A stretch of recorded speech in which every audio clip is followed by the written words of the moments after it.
student Sri. Yeah, of course. So one of the things that I remember from the read of Deloitte Campus Report 2024, which actually said that when 50% of the students who had more than 2 offers actually took a lower offer and not the higher one, it's because they were able to connect more to your employee value proposition. So how do you actually communicate that becomes super important. So that's over there.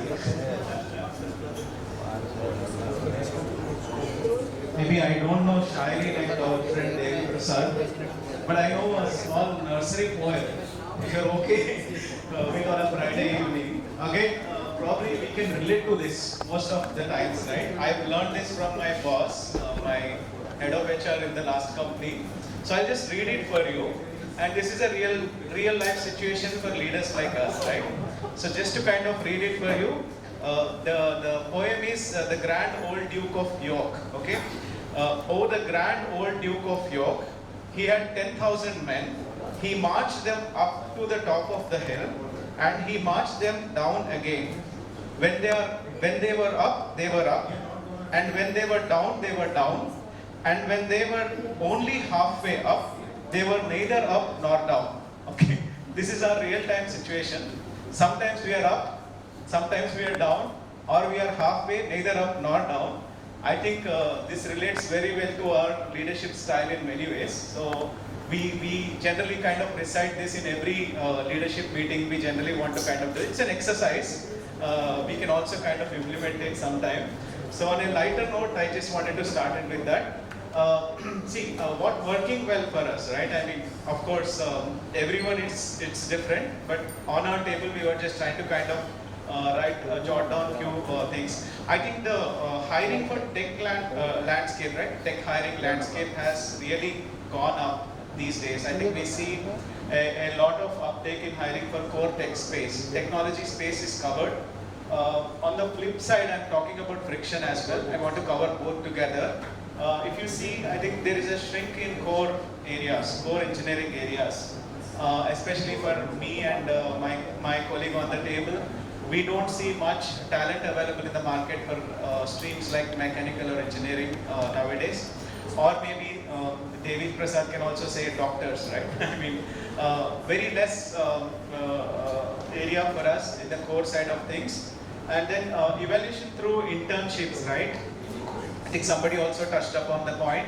Now we are able to kind of evaluate students via internships. Thanks to the internship program, across the nation we are running actually. It's become a norm now. I think we are able to kind of evaluate students before they are given what you call PPOs, replacement offers, right? Then uptake in communication skills. Overall, I know most of you may agree, disagree, but I have seen a trend in terms of like uptake in communication skills in all the colleges because they are taking it seriously. Most of them now started speaking fluently in our interviews, we see that, right? And then ability to provide good quality work. Today I think we are able to kind of provide good quality work in our organizations for especially grads and interns. Then if you see the frictions, the quality of education is still a question mark at this point of time. The reason why we put there is basically their ability to apply things, what they have learned is not that great yet. When I talk about learning versus application, what they learn versus what they apply is not that great, which is still a friction. In fact, this morning I was part of one of the events which is run by ESIC. I think you all know engineering staff, ESCI, sorry, ESCI. Yeah. So they had a conversation on the same thing. How do we kind of ensure our learning abilities are more for students so that they are more industry ready? I still see a gap there. And brand versus pay. I think most of the kids are fascinated about taking more pay with less work, right? They're not really looking for any brand or good work or good tech stack or role. They're only fascinated about getting a better offer or the best offer, and they want to kind of go after for that. So that is a problem with most students. They don't really look for good quality work anymore. They only want money. Then we have problem of many. See again, we were discussing about certain roles, right? If I really put up a management training program, right?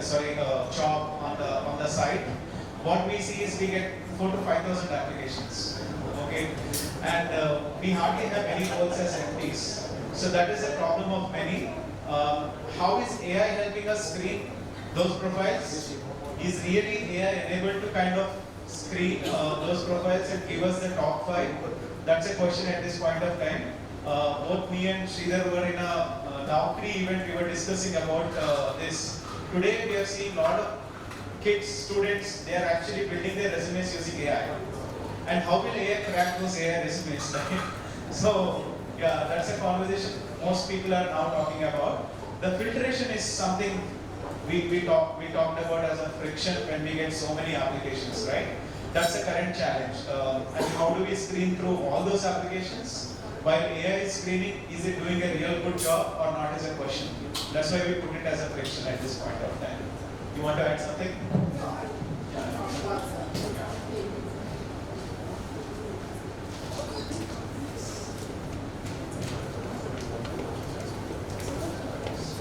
Tulsi will walk us through the playbook.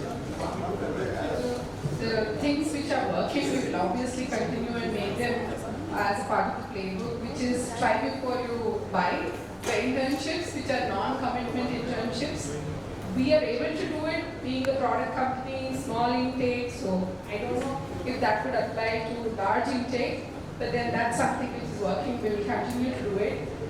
AI is prevalent, but use it in terms of how is it helping? That numbers have to come in. So that's something which we will continue to test.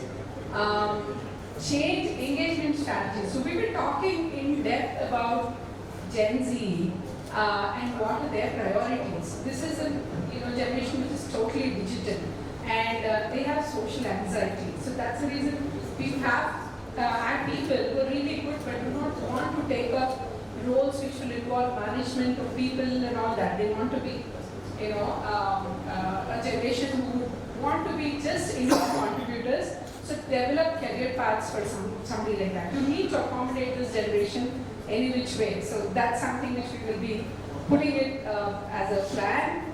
And then this generation again is an instant gratification generation. They are born in the internet generation. So looking at informal feedback, instant feedback, the performance appraisals are not quarterly, not 6 monthly, not annual now. It's all instant. So incorporating that as a formal process, that is instant appreciation or instant feedback, that's something which we'll be looking forward for and putting it into the playbook.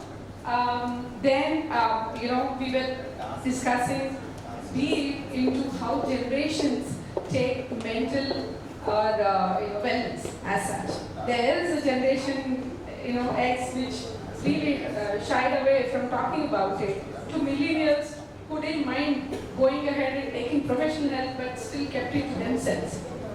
Gen Z wears it as a badge. They're proud about taking therapy. They're proud about taking help, and then their flexibility, all those things come in.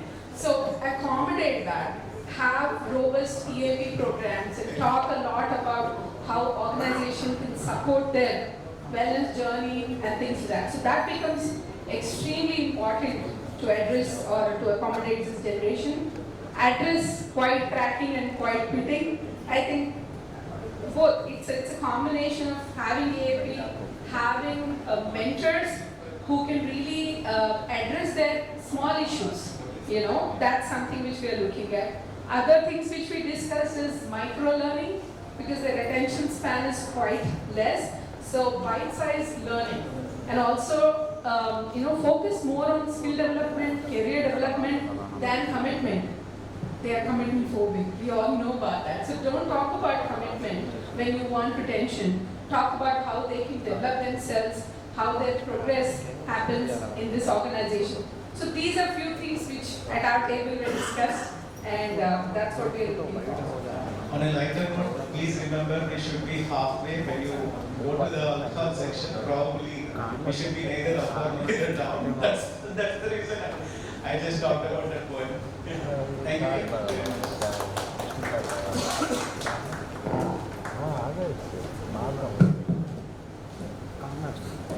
Yeah, thank you so much. In fact, I heard somewhere that the attention span of the Gen Z is actually less than 8 seconds to look at something. It's less than a goldfish, yeah. 47 to 37 seconds. Okay, that isn't so. Okay, so clearly a generation which needs instant gratification, a generation which actually wants to move much beyond what we were at our point in time. So talking about, say, mental wellness,